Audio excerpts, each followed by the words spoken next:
تو ایک ایسی دعا جس کو پڑھنے سے آسمان کے سارے دروازے کھل جاتے ہیں، جنت کے 8 دروازے کھل جاتے ہیں، اور اللہ سبحانہ تعالیٰ فرمائیں گے کہ جس دروازے سے چاہتے ہو داخل ہو جاؤ کرنا۔ آج کی جو حدیث تھی، میں اس لیے اگین بہت پیاری حدیث ہے، کیونکہ اکثر جب ہم دعا کرتے ہیں نا تو تھوڑی دیر ہوتی ہے، اگر ہمیں یہ لگتا ہے کہ ہماری دعا بھی قبول نہیں ہو رہی ہے، یا بھی تھوڑا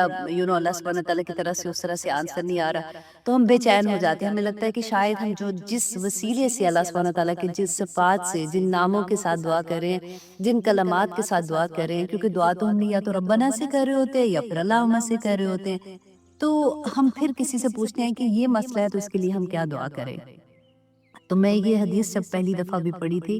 تو مجھے بہت اچھی لگی تھی، بلکہ میں نے پھر سارا ایک ہی پیپر پہ لکھ کے یاد بھی کر لی کہ اللہ سبحانہ تعالیٰ کے جو رسول اللہ نے بتایا تھا کہ اسم اعظم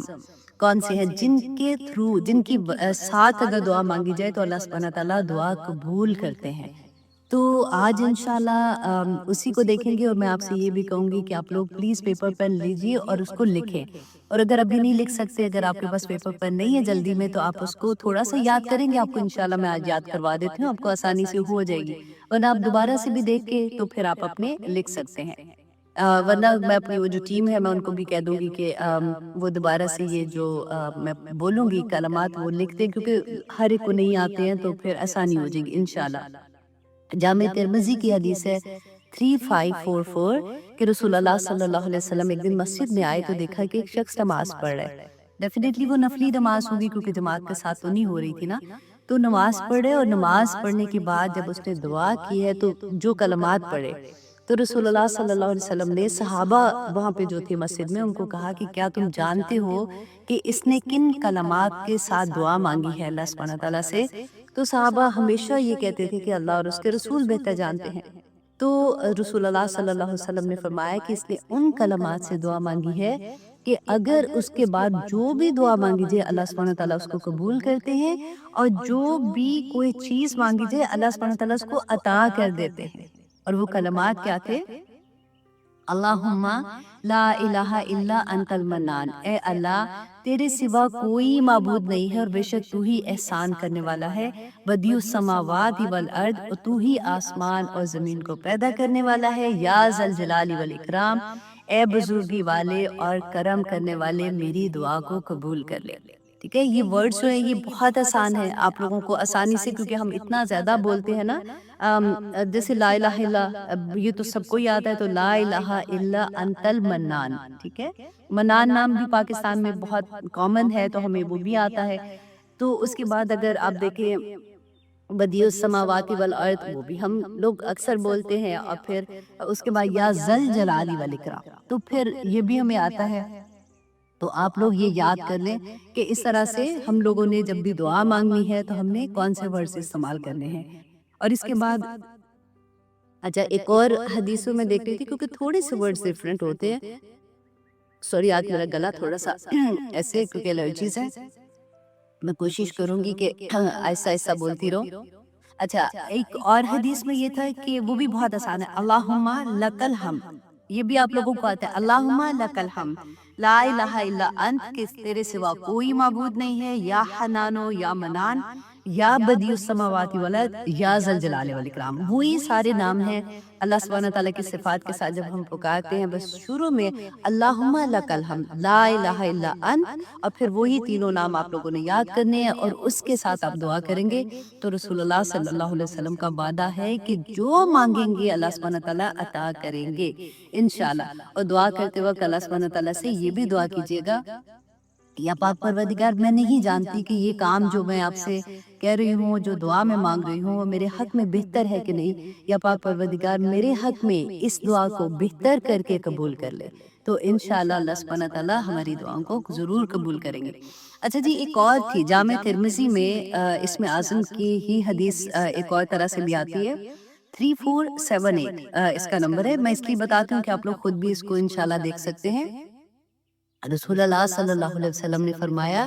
کہ اللہ کا اسم اعظم ان دو آیات میں ہے، ایک کون سی تھی؟ سورۃ البقرہ کی آیت نمبر 163 163 آیا نمبر جو ہے وہ بھی انڈر لائن کر لیں، وہ سورۃ البقرہ کی وَإِلَٰهُكُمْ إِلَٰهٌ وَاحِدٌ لَا إِلَٰهَ إِلَّا هُوَ الرَّحْمَٰنُ الرَّحِيمُ کہ اور تم سب کا معبود ایک ہی معبود ہے جو برحق ہے، اس کے سوا کوئی عبادت کے لائق نہیں، وہ رحمان اور رحیم ہے۔ تو یہ بھی آیا ہے ایک آتی، اور پھر سورۃ آل عمران کی جو شروع میں ہے نا، نمبر 1 اور نمبر 2 الف لام میم، اور پھر آتا ہے اللہ لا الہ الا هو الحی القیوم، جو آیت الکرسی جیسے ہم پڑھتے ہیں نا، بالکل وہی آیات ہے۔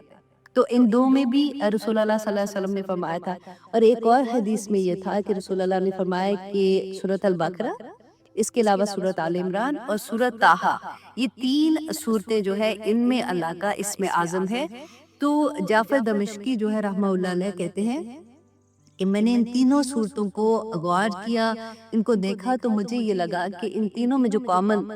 آیات جو ان کو نظر آئی تھی کہ جیسے سورۃ البقرہ میں ہم آیت الکرسی پڑھتے ہیں تو اللہ لا الہ الا هو الحی القیوم، ٹھیک ہے، تو سورۃ آل عمران میں الف لام میم اللہ لا الہ الا هو الحی القیوم، اور سورۃ طٰہٰ میں وعنت الوجوہ للحی القیوم، تو تینوں میں جو ورڈ کامن تھا وہ حی القیوم تھا۔ تو اب اگر ان ساری احادیث کو اکٹھا کر لیں تو ہمیں بہت آسانی کے ساتھ اتنے آسان ورڈز ہیں کہ ہمیں یاد ہو جائیں گے انشاءاللہ۔ نمبر 1 آپ دیکھیں یا حیو یا قیوم، جب اللہ سبحانہ تعالیٰ سے دعا کرنے کی یا اللہ، اور ایک بلکہ حدیث میں نے پڑھا تھا کہ اللہ سبحانہ تعالیٰ کا عزت جو نام اللہ ہے نا، وہ بھی اسم اعظم ہے، تو اللہ کو اللہ کے نام سے پکارو۔ تو اگر ہم یہ سارا دیکھیں کہ نمبر 1 یا رحمان یا رحیم ہمیں پڑھتا ہے، ہم اسی طرح سے پڑھتے ہیں، یا حیو یا قیوم، یا حنان یا منان، یا ذل جلال والاکرام، یا بدیع السماوات والارض، یا اللہ، آخر میں یہ 6، یا اللہ میری یہ دعا قبول کر لے، یا اللہ مجھے یہ عطا کر دے، یا اللہ میری یہ مشکل حل کر دے۔ تو یہ 6 چیزیں نا آپ انگلی میں اگر کریں گے ابھی آپ کو یاد ہو جائیں گی انشاءاللہ، ٹھیک ہے جی۔ تو اب ہم آتے ہیں اپنی کلاس کی طرف، ہم کر رہے تھے سورہ یوسف، اب آج انشاءاللہ ہم اس کی آیت نمبر 39 کریں گے اور دیکھتے ہیں کہ اس میں اللہ سبحانہ تعالیٰ نے ہمیں کیا احکامات دیے ہیں، کیا ہمیں نصیحتیں کی ہیں۔ اللہ اکبر، بہت پیاری۔ میں نے بلکہ جب اس کا آپ کو نوٹیفیکیشن بھیجا تھا تو اس میں میں نے یہی لکھا تھا کہ غم پریشانی میں اللہ سبحانہ تعالیٰ کو کیسے ہم یاد کر سکتے ہیں، اور کیا وجہ ہے کہ ہماری وہ پریشانیاں دور ہو جاتی ہیں، اور کس طرح سے اللہ سبحانہ تعالیٰ ہم پہ رحم و کرم کرتے ہیں۔ یہ اس سورہ میں آپ یہ دیکھیے کہ ان آیات میں جو آج 39 آیا کریں گے نا، اتنا بڑا پیغام ہے ہم لوگوں کے لیے۔ حضرت یوسف علیہ السلام کی زندگی میں ہم نے دیکھا کہ کیا کچھ نہیں ہوا، ابھی تک ہم یہ دیکھ رہے ہیں کہ وہاں سے جب ان کے بھائیوں نے ان کو کنویں میں پھینکا تھا، پھر مصر کے بازار میں بکے، پھر وہ جو عزیز مصر کے گھر میں جو الزام ان کے اوپر آتا ہے، کس طرح سے خود سے مانتے ہیں کہ اللہ مجھے جیل میں بھیج دے، اور خود یہ کہتے ہیں کہ زندہ انسانوں کا قبرستان جیل ہے۔ اتنے مشکل حالات میں بھی وہ اپنا کام نہیں بھولے۔ اب دیکھیں ہم پہ اگر تھوڑی سی مشکل آتی ہے نا، تھوڑی سی مشکل آ جاتی ہے، تو سب سے پہلے جو کمپرومائز ہوتی ہے نا، وہ ہماری عبادت ہوتی ہے، ہماری نماز ہوتی ہے، کیونکہ اللہ نہ کرے اب غم کا جب سچویشن ہوتی ہے تو کہتے ہائے دل ہی نہیں کر رہا تھا نماز پڑھنے کو، ایسی پریشانی اب نہیں پڑھی جا رہی، اور اگر خوشی آتی ہے نا تب بھی مصیبت آ جاتی ہے۔ بازاروں میں تو کے چکر لگ رہے ہوتے ہیں، ہائے وہ گئی تھی بازار تو یہ بھی نماز قضا ہوگی، وہ بھی نماز قضا ہوگی۔ ہر دفعہ بھی خوشی غمی میں کمپرومائز ہماری نمازیں، ہماری عبادات ہوتی ہیں۔ یہاں پہ اللہ سبحانہ تعالیٰ ہمیں جو میسیج دے رہے ہیں اس کو آپ دیکھیں کہ اللہ سبحانہ تعالیٰ بتا رہے کہ یوسف علیہ السلام قید کی سختی میں بھی اپنا مقصد نہیں بھولے، جو میرا اور آپ کا بھی مقصد ہے۔ کنتم خیر امت اخرجت للناس، تم اخرجت للناس، کہ تمہیں میں نے کیوں پیدا کیا، کنتم خیر امت، بہترین امت ہو تم، اس لیے کہ تمہیں میں نے لوگوں کے لیے پیدا کیا تاکہ تم ان کو برائی سے روکو اور اچھائی کی ان کو تلقین کرو۔ یہی ہے نا ہم لوگوں کا کام۔ یہی سبق اس آیا میں آپ کو، یہ 2 آیات ہیں جو توحید کے بارے میں اتنی پیاری آیات ہیں کہ وہاں پہ بھی جب اتنی پریشانی میں، حالانکہ عام بندہ جیسے اگر دماغ میں آتا ہے تو بندہ سوچے کہ مجھے ملا کیا ہے کہ میں اللہ کی توحید اب اس کو بھی بتا رہا ہوں، میں جب سے پورا کوشش کر رہا ہوں کہ میں کوئی غلط کام نہیں کروں، اور پھر مشکل پہ مشکل پہ مشکل سنتے ہیں نا، بعض لوگ کہتے ہیں کہ میری تو مشکلیں نہیں ختم ہوتی، ایک ختم نہیں ہوتی تو دوسری آ جاتی، دوسری ختم نہیں ہوتی تیسری آ جاتی ہے۔ یہاں پہ حضرت یوسف علیہ السلام کا حوصلہ، ان کا صبر، اور اس کے باوجود جو مقصد ان کی زندگی کا تھا اس پہ کس طرح سے فوکس جیسے ہوتے ہیں، موقع جہاں پہ ملا فوراً وہی بات کر دی، کیونکہ ان کا وہ کہتے ہیں نا سورج مکھی کے پھول کی طرح ان کا فوکس ادھر ہی تھا۔ ان کو ہر وقت یہ لگتا تھا کہ ان کو میں یہ میسج تو مجھے اور آپ کو ہے نا، ہمیں ہر وقت یہ لگنا چاہیے کہ جہاں پہ ہمیں موقع ملے ہم فوراً اللہ سبحانہ تعالیٰ کا پیغام لوگوں تک پہنچاتے رہیں۔ اب یہاں پہ انشاءاللہ اور بھی بات کرتے ہیں اس کے بارے میں کہ آیت نمبر سورہ یوسف آیت نمبر 39 اللہ سبحانہ تعالیٰ فرماتے ہیں کہ اب یوسف علیہ السلام کے پاس جب وہ دو قیدی جو تھے ان کے ساتھ تھے وہ آتے ہیں، ان سے خواب کی تعبیر پوچھتے ہیں۔ اب یوسف علیہ السلام کو پتا ہے کہ ان کا ایک مقصد میرے پاس پھنس گیا ہے، جب وہ پوچھنا چاہ رہے ہیں تو اس کو وہ کیش کرتے ہیں اور کہتے ہیں یا صاحب یسجنی،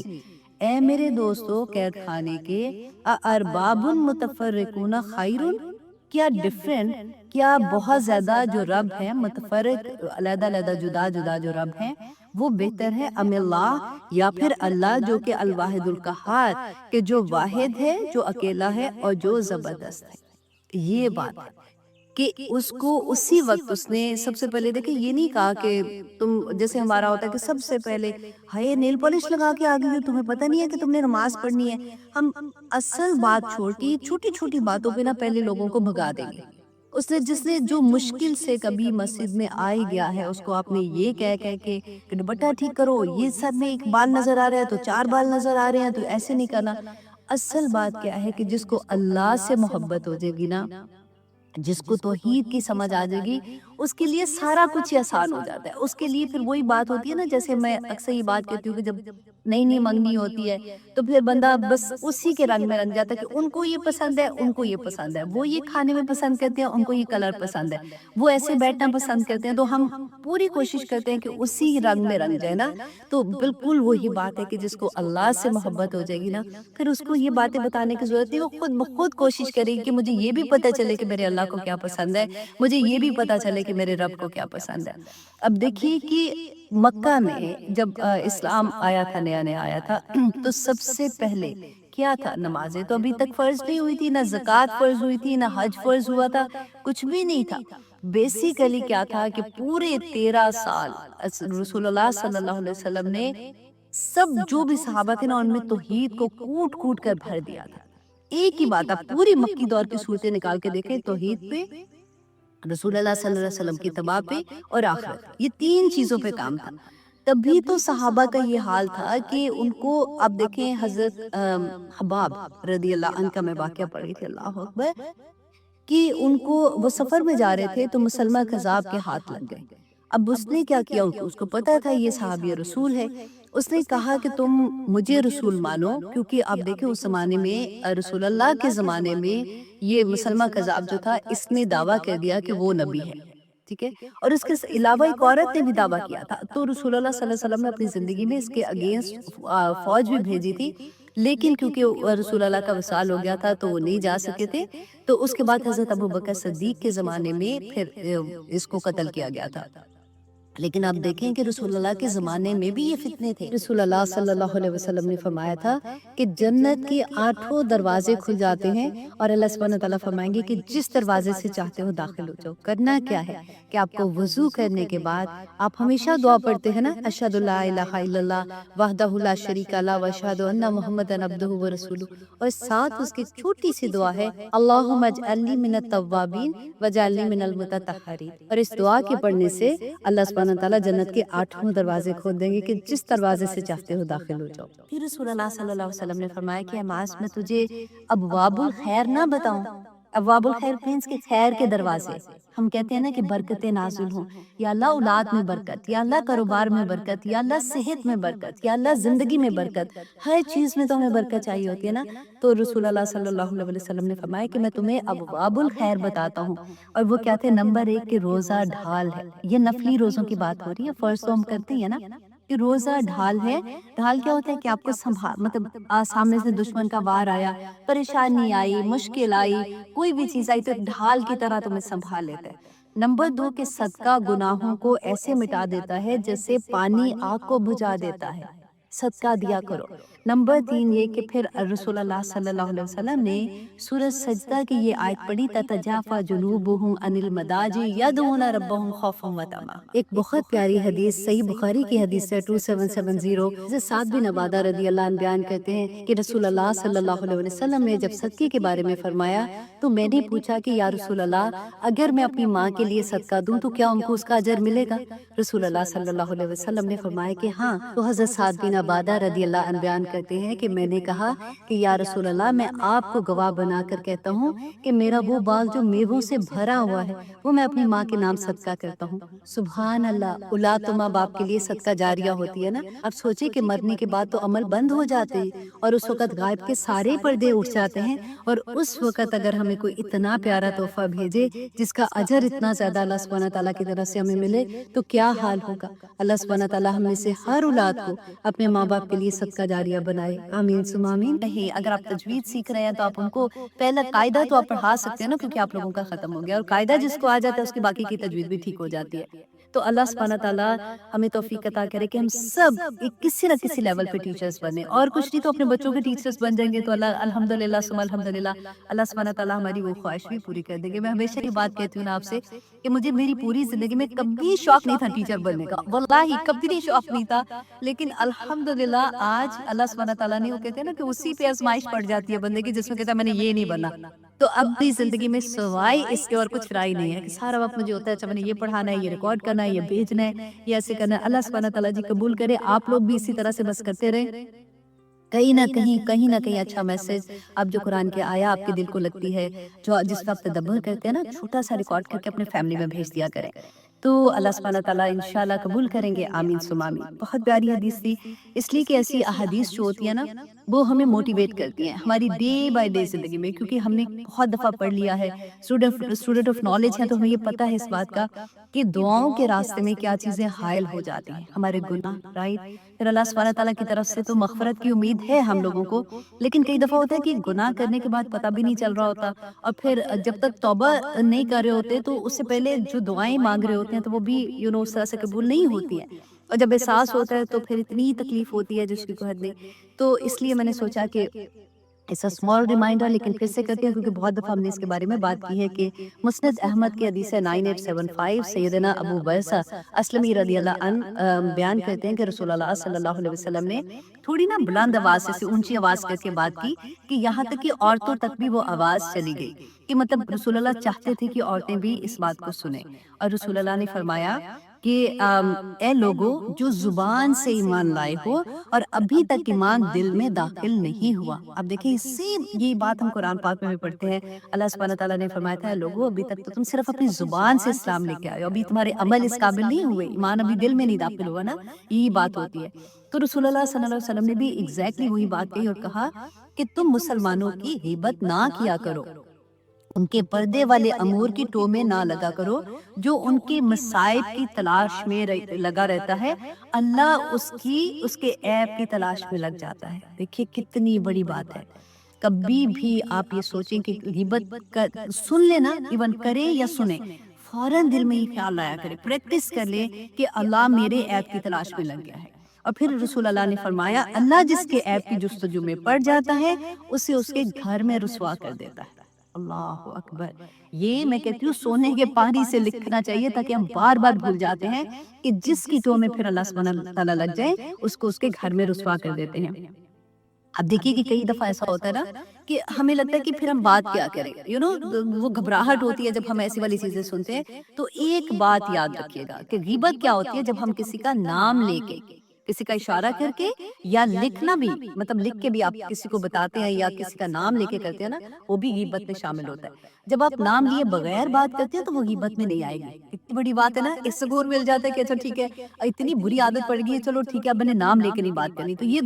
دس will be your first step انشاءاللہ۔ تو پھر سیکنڈ اسٹیپ ہوگا کہ پھر دل ہی نہیں چاہے گا بات کرنے کا۔ پتہ ہے یہ ساری چیزیں جو ہوتی ہیں نا، بعض دفعہ ہمیں لگتا ہے کہ ہائے یہ کیسے، یہ عورت کسی کو دیکھتے ہیں کہ ہائے اتنی اچھی ہے، وہ کیسے ایسے کر لیتی ہے، یہ تقویٰ کے لیولز ہوتے ہیں۔ اور کبھی ایسے نہیں ہوگا کہ آپ پہلے سے ہی 10ویں سیڑھی پہ چلے جائیں گے، پہلی سیڑھی پہ آئیں گے تو پھر انشاءاللہ 10ویں سیڑھی پہ بھی جائیں گے. تو اس لیے آپ نے اسٹیپ بائی اسٹیپ چلنا ہے اور بڑے سکون سے. کبھی ہوتا ہے نا کہ جب ہماری زندگی میں قرآن کھلتا ہے تو پھر بس دل چاہتا ہے کہ سارا کچھ آج ہی کر دے. اس میں پھر کیا ہوتا ہے کہ ایک دم سے اتنی زور و شور سے شروع کرتے ہیں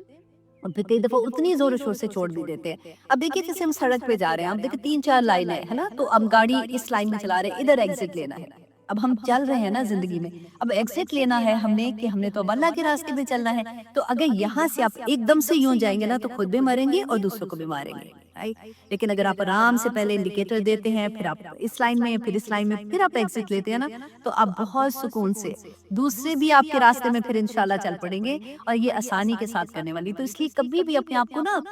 اتنا تکلیف میں نہیں ڈالیے گا کہ میں بس آج میں سارا کچھ کر دوں. کیونکہ ایک چیز کا خیال رکھنا کہ آپ کی زندگی بدلی ہے، ابھی گھر والوں کی نہیں بدلی ہے. ابھی آپ کے اگر ہسبینڈ ہے تو ابھی وہ اور کسی لیول پہ ہیں، آپ کے بچے ابھی کسی اور لیول پہ ہیں. تکلیف ہوتی ہے، دعائیں اسی لیے انسان کر رہا ہوتا ہے نا، لیکن آپ سب کو سانس لینے کا موقع ضرور دیا کریں، ورنہ پھر گھروں میں بہت ٹینشن ہو جاتی ہے. بس صبر کے ساتھ اللہ سے دعا کرتے ہوئے اس راستے پہ چلتے رہے. اللہ سبحانہ تعالیٰ آسانیاں کرنے والے ہوں. یاد رکھیے گا کہ ہر انسان کا اپنا ایک تعلق اللہ سبحانہ تعالیٰ کے ساتھ ہے. وہ روح جو ہے وہ اللہ سبحانہ تعالیٰ کو اپنا آنسر خود کرے گی. ہمیں جو اللہ سبحانہ تعالیٰ نے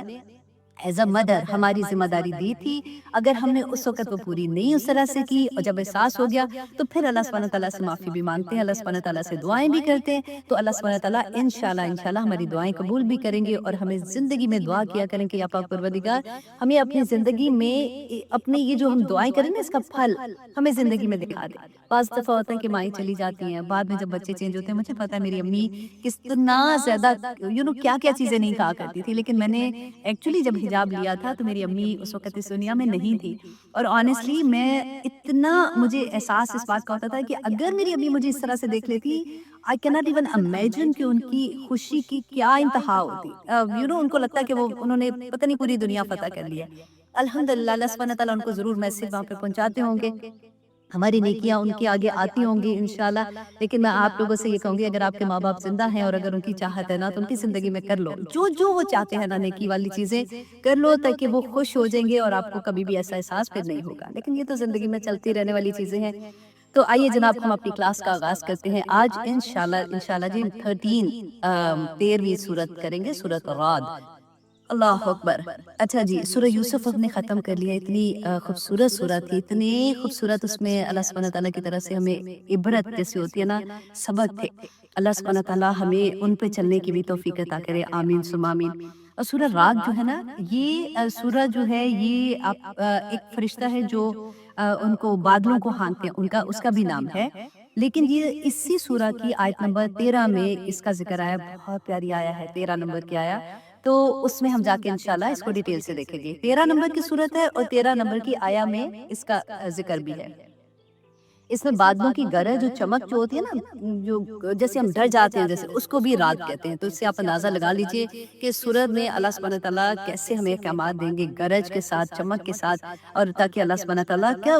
بہت سی آیات میں آپ لوگوں کو اللہ سبحانہ تعالیٰ کا غصہ بھی نظر آئے گا. تو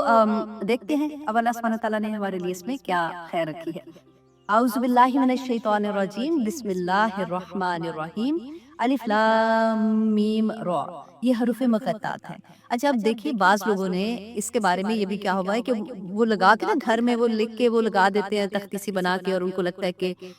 اس میں پتہ نہیں برکت ہے یا سمتھنگ ہے. لیکن اس کے بارے میں رسول اللہ صلی اللہ علیہ وسلم نے کوئی آپ کو حدیث نہیں ملے گی، کچھ بھی ایسی بات نہیں کہی ہے. تو اگر آپ کے اس کی مور ڈیٹیل دیکھتے ہیں تو آپ سورۃ البقرہ کے شروع میں